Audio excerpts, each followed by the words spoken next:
everybody, and welcome to my Corona kitchen in Helsinki, Finland. And this is a very special Corona kitchen because now I'm baking to honor the month of Ramadan, the month of fasting, when people eat only before sunrise and after sunset, which can be tricky up here in Nordic countries as we are heading to only lighter and lighter days and the midnight sun. So for example, now in Helsinki, which is not very north, the sun is rising, I don't know, around 5 a bit later, and then it is going down around 9, 10:30, and it's getting short. The nights are getting shorter and shorter. Now, this is my Arabic translation of Perch, and I think the translation work is already on the way to get the Arabic edition of The Dog Park, my latest novel. This is the Finnish cover. I don't know what kind of cover the Arabic cover will be, but I'm sure it will be great because this is very beautiful as well. And now I want to introduce you a very traditional Finnish cake or tart, that is toska cake, which is very popular in Nordic countries. But this version I'm gonna make is my my own recipe. So this is my own version of traditional Finnish toska cake. Also very popular in other Nordic countries and in Sweden. You might find the recipes online under Swedish almond cake, which is not what we call it here in Finland. But my publisher in Egypt told me that the Ramadan month is also a month when people are very much interested in baking. So I thought to bake this traditional Finnish cake. The most traditional version is made without pears, but in my version of toska cake, I'm gonna use pears. The pears will be on bottom of the cake, and then there will be a layer of the batter layer, and then the topping will be the toska topping. The origin of the name toska cake is a little bit mystery to me. But you can find the tart in Finnish and Swedish cookbooks already 100 years ago under the same name, and I think it might have something to do with Puccini's opera Tosca, which premiered in the turn of the century, when so it might have something to do with that one. I mean, it's Italian opera, or then it might be just a shorter version of Tuscany. But I don't know, we know it simply as a Tosca. And in my version, I'm gonna make the pears. The pears will be, well, I have peeled them and sliced them into rather thin slices, so I don't want to have too big chunks in the pear layer. And then I'm gonna poach them for the moment. I've used conference pears, which at the moment are in pretty good shape in Finland. I mean, these are not, of course, Finnish pears, but I didn't want to make a cake that you might have difficulties in preparing in Arab countries, If you come to Finland, I'm sure everybody wants you to have a lingonberry tart or very traditional blueberry pie, which is absolutely wonderful pie, but it might not be as easy to find blueberries in Arab countries, so I won't be preparing a blueberry pie. But I think all the ingredients of Tosca, this traditional Finnish almond cake, are available also in Arab countries, I hope. Then I slice and peel the two pears here, and then I'm gonna add some sugar. This only two or three spoonfuls is enough, and I'm gonna also write down the recipe, so don't worry if you don't remember anything or everything. And then I'm gonna add 1 deciliter of pear puree. You can use the pear juice as well, but I don't, because I think the puree is better. And then I'm gonna add a little bit of lemon juice, just to, not too, because it shouldn't be too sweet. And it's not gonna, you're not supposed to boil the pears until they are smashed, just until they are a little bit translucent. That's fine. And I have also preheated the oven to 175 Celsius, so that should be good. And now I'm gonna just put them on my stove for a few minutes, but not too long. And soon I'm gonna also prepare the batter.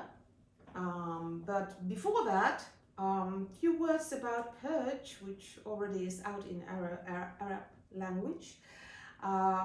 It started as a play. So first I wrote the play, and then I wasn't quite done with the story, so I continued to work on the story, and then it became a novel, and later on it also became a movie and an opera, and all sorts of adaptations have been produced around perch.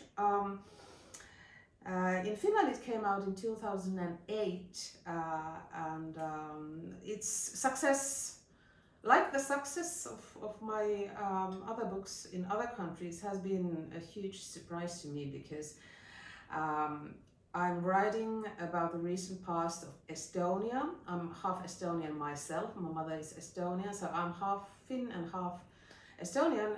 But Estonia is a smaller country when it comes to the population and also to geography compared to Finland.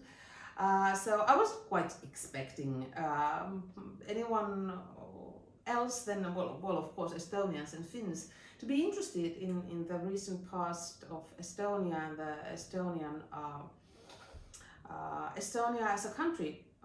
Finland is the closest neighbor to and friendliest neighbor to Estonia. So these two countries are very much tightly connected, except separated by the history. Estonia was occupied twice by Soviet Union, and then also between these two occupations it was occupied by Hitler's German. So so Estonians do have very personal experience. They have gone through the years of occupations and dictatorships, and at the same time Finland maintained its independency. So these are the things I've written about, and what I've learned over the years about my translations is that the story of occupation and how people experienced occupation it's pretty much the same all over the country. So oppression and painful war experiences are not that different, no matter where you are. Um, this so I guess that might be one of the reasons why I have readers all over the world, uh, even though I wasn't expecting that. Um, what is good about this Tosca cake is that you can also make it a gluten-free version. My version right now is not the gluten-free version, but it is very easy to turn into a gluten-free version. And I will also write down the recipe for the gluten-free version as well. Finland is a country where people do like gluten-free food, and lactose-free food as well. So if you have food restrictions, Finland is a very good country for all people with food restrictions. And now I'm gonna check the pears. The pears are soon ready. And then what I did is and how you start with the batter. Batter is you start with melting the butter, 100 grams of butter, and then now this is what is my my invention in the Tosca cup is that I created 50 grams of marzipan, the almond paste, to the melted butter. And this is what makes the difference. Now, if you don't like marzipan, don't worry, because I use it only as a spice, kind of. So I created 50 grams of marzipan, and then I just mix it well with the melted butter. I'm gonna let the butter cool down for a moment, and then I'm gonna mix 3 eggs with white sugar, 1 deciliter of white sugar, and then I'm gonna put 1 deciliter of flour into the egg sugar mix, and some almond flour, and that's about it, except that I'm gonna also add a few drops of bitter almond and vanilla as well. But the batter isn't difficult, it's quite simple actually. And actually my latest novel, The Dog Park, which will be out in Arab language as well, it also started as a play actually. I wrote a short play for Vienna National Theatre, and that's how it started. But in the Dog Park, there are plenty of events taking place in Ukraine. Ukraine is geographically not very far from Finland. It takes only 2 hours to fly to the capital of Ukraine, Kiev. But the history, we do have mutual things about history between Finnish language, Finland and Ukraine as well. Ukraine was also occupied by Soviet Union, so that's the common feature with Estonian and Ukrainian history. But Ukrainian language was suppressed very badly thanks to Russia. So Ukrainian language was actually banned multiple times, and that is, well, Finnish language of course was not banned when we were independent, but anyway, Ukrainian language has lots of obstacles, even though the country is huge and there are so many people talking Ukrainian language. Now here I'm gonna break the eggs into a moomin cup. A moomin cup is very, very popular in Finland. We love moomies here. Moomin characters by Tove Jansson. Tove Jansson is also very, very well known outside Finland, and moomins as well. These moomin cups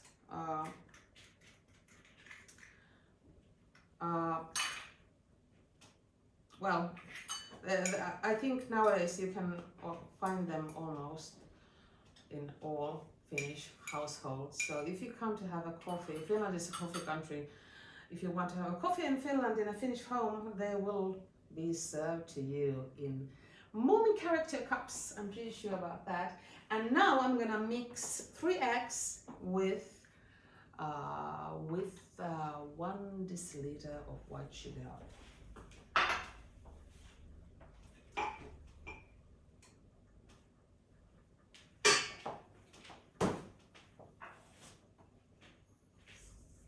Until I'll mix the eggs until they are light yellow and fluffy.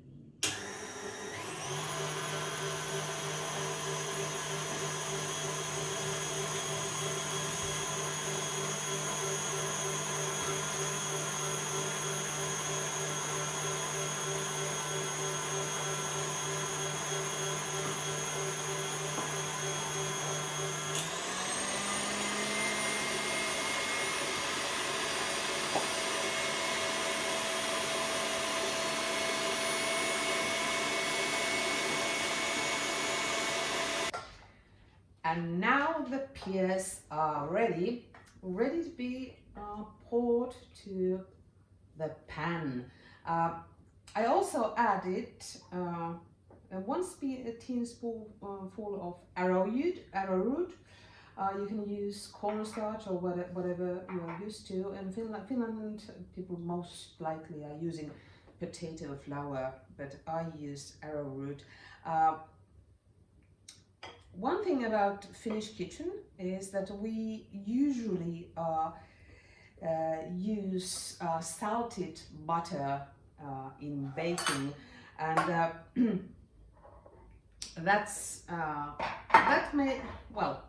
we are used to, and we don't think it's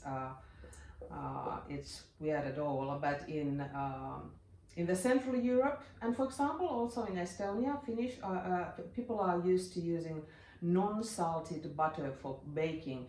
So if you want your Tosca cake to be typically Finnish, then and you are living in a country where people are used to using non-salted butter for baking, then I'll suggest you add a little bit of salt to your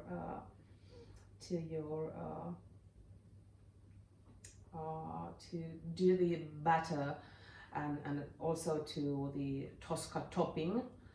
And now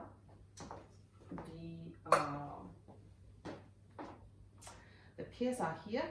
I'm also adding a little bit of cardamom.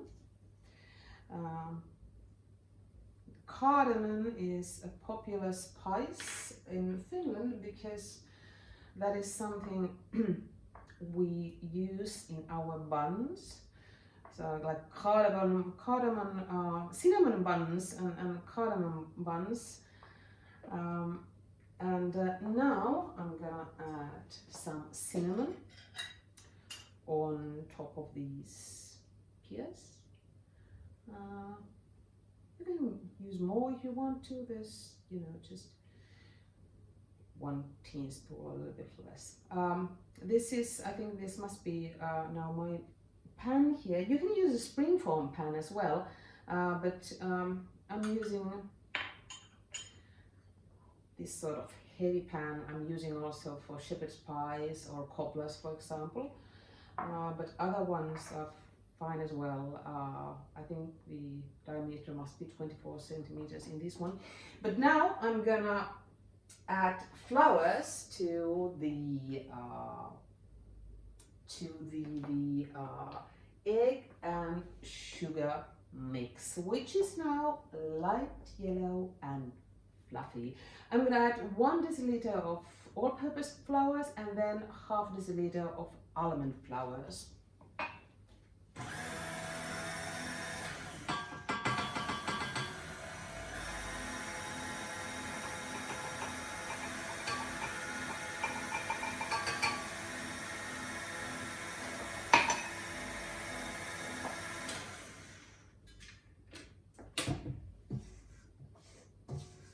Scraping down the bowl between adding the flour is something you should do as well.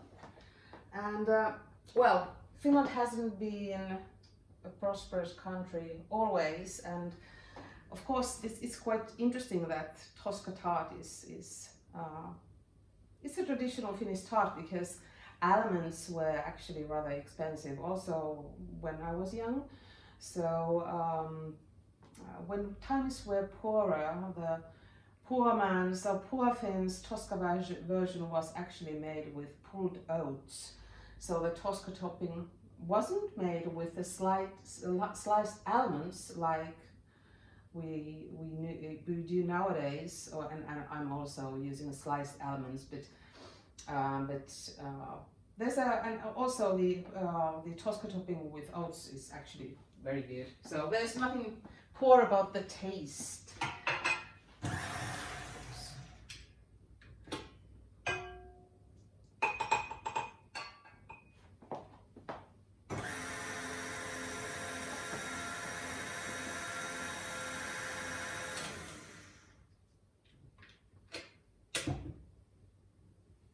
And then now I'm about to add the butter marzipan mixture to the batter. And now when the eggs are mixed and fluffy, don't overdo the batter, so we don't want the bubbles to go away. The traditional fish food isn't very spicy. Actually,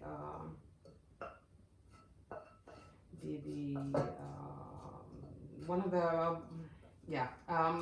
probably one of the reasons why I am interested in why I became interested in cooking has something to do with differences between the Estonian and Finnish kitchen.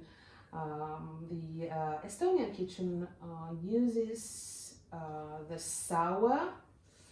The sour taste is popular, like sauerkraut and pickled vegetables.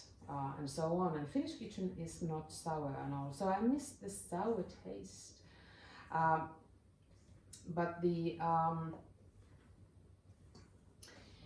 sour taste, well, Estonian kitchen isn't very spicy either, but the sour thing is a big difference. I actually call the Baltic Sea, which is the sea in between Estonia and Finland, I call it kind of, sour border. That's the, when you come up north, sour is not a very popular,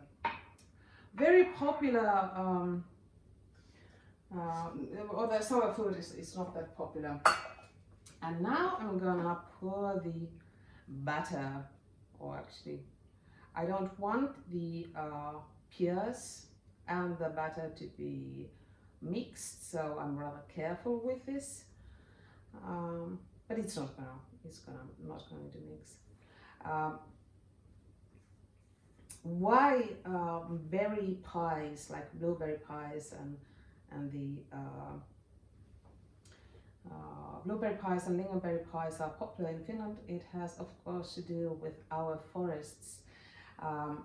We do have forest full of berries, and in Finland the every man's right or freedom to roam is an important part of Finnish life. We have the right to go to any forest for recreational purposes, of course, but also for picking berries. And you can also pick mushrooms in any forest in Finland, so no matter who's owning the forest, everyone can still go to pick berries and mushrooms, and also to wander around and hike and so on. And I have also spent quite a lot of time in the forest when I was younger, and my mother was picking blueberries and lingonberries, but I wasn't that much into picking the berries. I was actually reading, and that was fine also to my mother. So I think my family was very supportive when it comes to my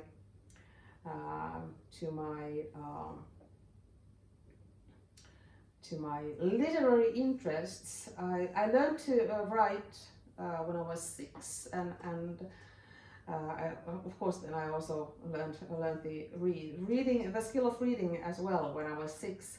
And ever since I wanted to become an author, it was very clear for me already at that age.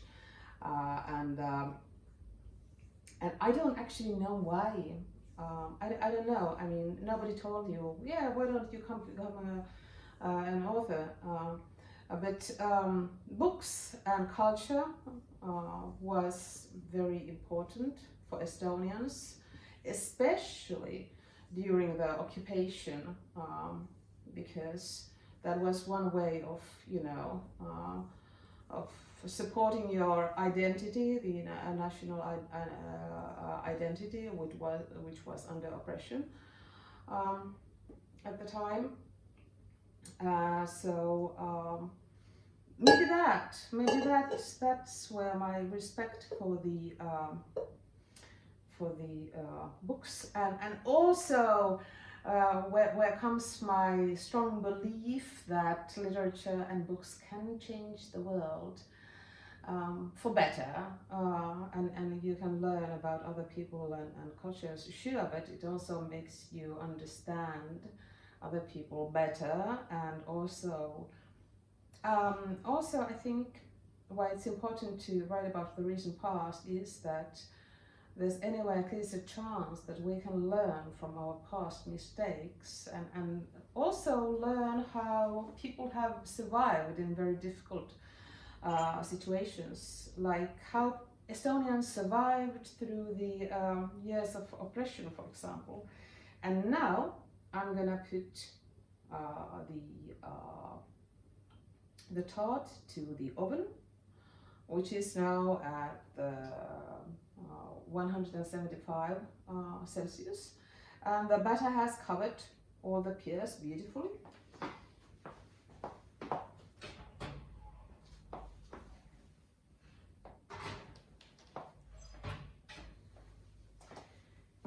And now I will let that delicious thing to be in the oven for around 20 or 25 minutes. It depends on what kind of oven you have. And in the meantime, I am going to prepare the Tosca topping, and I can use the same kettle. I used the same whatever you're using for melting your butter, because the taste will be around the same. I will add 50 grams of butter. Now this is that Finnish salted butter, and then I am going to melt this one. I am again going to add a little bit of marzipan. Now this is not directly from the freezer, so it's a bit, so I cannot grate it. It's rather soft. In Estonia, marzipan is more popular than in Finland, and perhaps that's why I want to add marzipan to all sorts of pastries and cakes. Estonia was, well, while marzipan is more popular or more common in Estonia than in Finland, well, that's because of Estonian history again. Estonia has been already in the Middle Ages an important trading country. Tallinn was an important harbor city, so they had marzipan and almonds, and also during the Soviet years, because Soviet Union was well, in Soviet Union you had actually some things that Estonians, Finns didn't have at the time because of Soviet Soviet friendships, let's say, put like that. But anyway, now I'm gonna melt the butter and the marzipan again. And then I just, hope that I'm not going to forget while I'm talking to you the cake to the oven. It should be there until it's beautifully golden brown. Beautifully golden brown, and it should take around 20 to 25 minutes probably. And in the meantime, I'm making the topping and the marzipan and butter is now melting. And then I'm gonna add a little bit of milk, half a deciliter. Use lactose free if you have lactose problems. And then I'm gonna add also a few drops of bitter almond, some vanilla, and also 50 grams of sliced almonds. And then, after I have taken the tart, or I don't know, perhaps it's cake, from the oven, then I will raise the temperature to 200 Celsius, and then I'm gonna pour the Tosca topping on top of the cake. And now it's starting to smell very delicious here, because the cake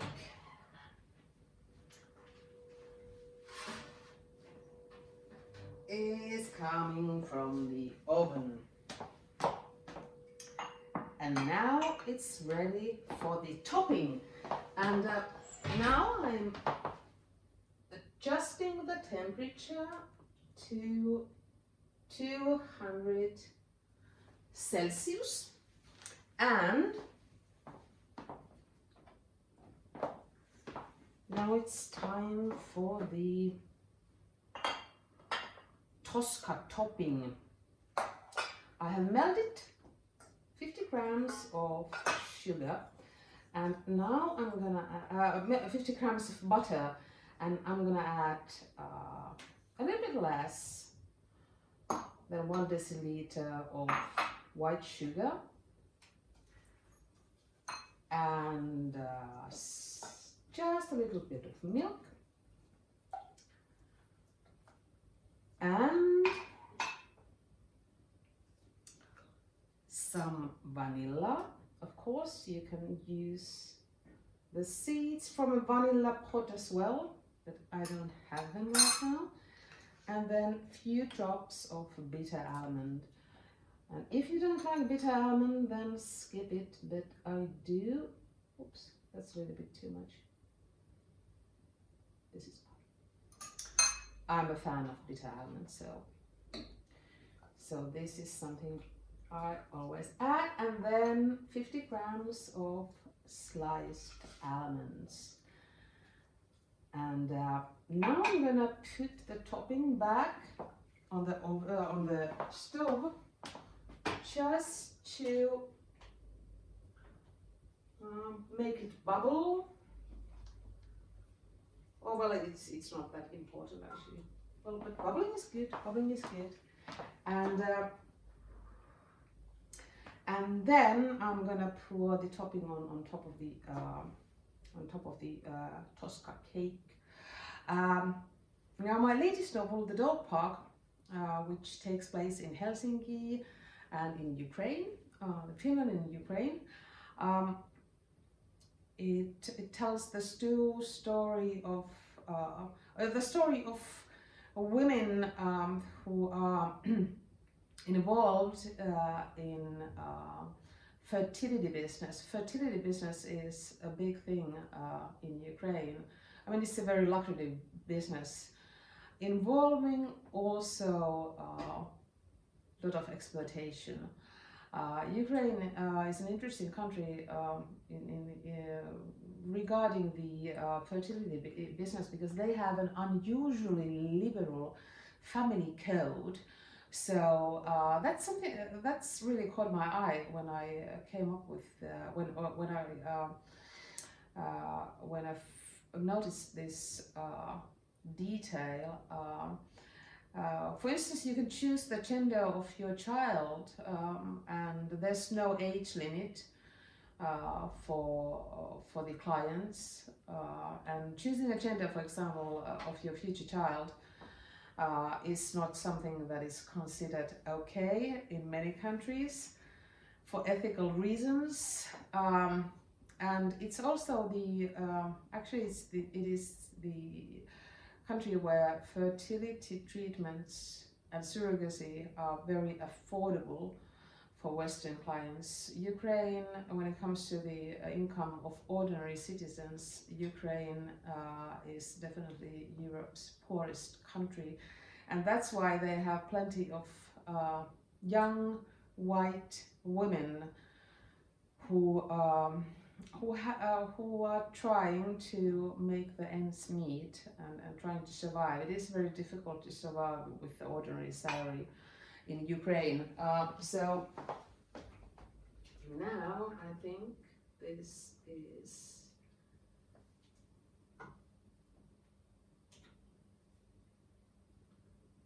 good to go.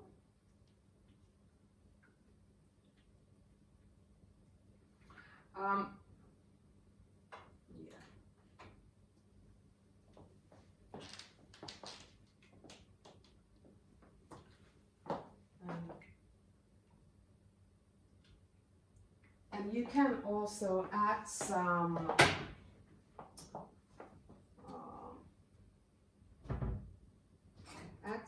arrowroot or cornstarch to the topping as well. I forgot that one. It's not that necessary, but I am anyway doing it now. And in my previous novels, I have also explored the exploitation of female body, and or how it has been exploited also well in the history. And in the dog park, I'm exploring the modern exploitation, and now I'm gonna pour it on top of the tart.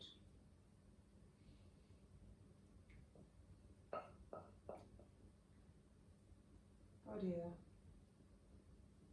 Well, actually, now I made a small mistake.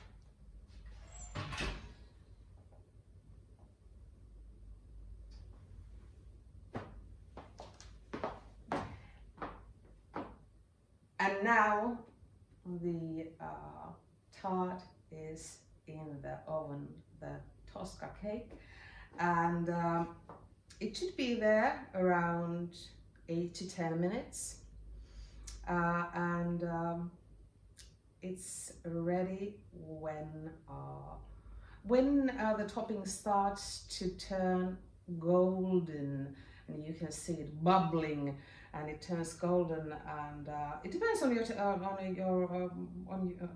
how do you like it. Some like the Tosca topping lighter, and then the others like it darker. But don't burn it. So you have to stick around when the cake is in the oven.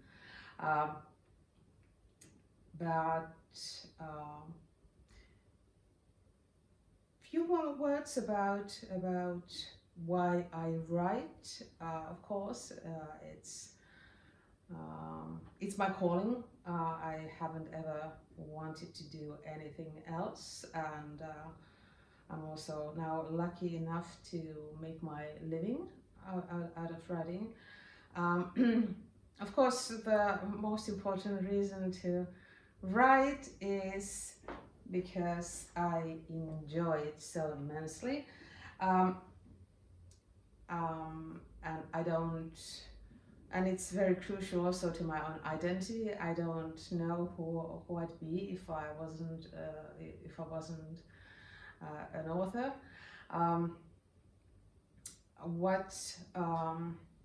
And it's very difficult to say what is the story that actually starts calling you, or what is.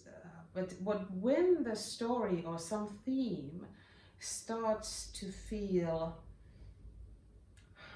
important enough, or it starts to bother me in a way that it doesn't just leave me, then I usually know that there might be a seed for a novel, because it takes time to write a novel. But it's very difficult to say when is kind of the starting point of the novel. When do you start writing a novel? Because, well, for example, actually, in all of my novels, there are ingredients that I have known or I have been interested in already decades ago. There's always something that has, for some reasons, bothered me already, like, well, for example, when I was a child or when I was a teenager or so on, I don't actually know what are the things that might end up in a novel later on. But usually, so the starting point of writing a novel isn't the day when you create the first file for the manuscript. It has started already before, you just don't know it yet. But when I find a theme or a subject that kind of it doesn't just leave me, and if it's still there, somewhere bothering me after a year, then I know that there is definitely a seed for a novel. And the writing process itself, well, it might take 2 years, or 3 years, but you don't know how long it's gonna take when you start writing the novel. Also, research takes time. I enjoy immensely the research work itself.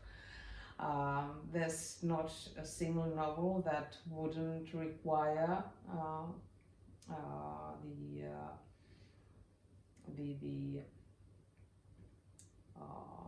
research, and of course, because I'm writing about the recent past, I'm writing historical novels, so the history is playing a part, or the geography of memory connected to the history is playing a big role in my work, because I don't think we can know who we are if we don't know our past. And we definitely don't know what our future might look like if we don't know where we come from, or what kind of history our people have. So you can predict the future from the history of your nation in some way, or not. I'm not saying that history keeps repeating itself, but if you don't learn from the history, it might. And why I think writing itself is an important tool to change the make the world a better place. It is connected to my strong belief that that that it's also literature's tool that helps us to deal with also very difficult issues, like for example exploitation. Of course, in Western countries, there's a strong belief in therapy, and that whatever your problem, then just go to a therapy session. But it's not always possible. So I think you can find tools to cope with your problems or your challenges in life through reading books. So that is one reason also to, and now it already is actually bubbling in the oven. But I'm gonna write down the recipes, so don't worry about trying to remember all the ingredients. So now I just wish you Ramadan Mubarak.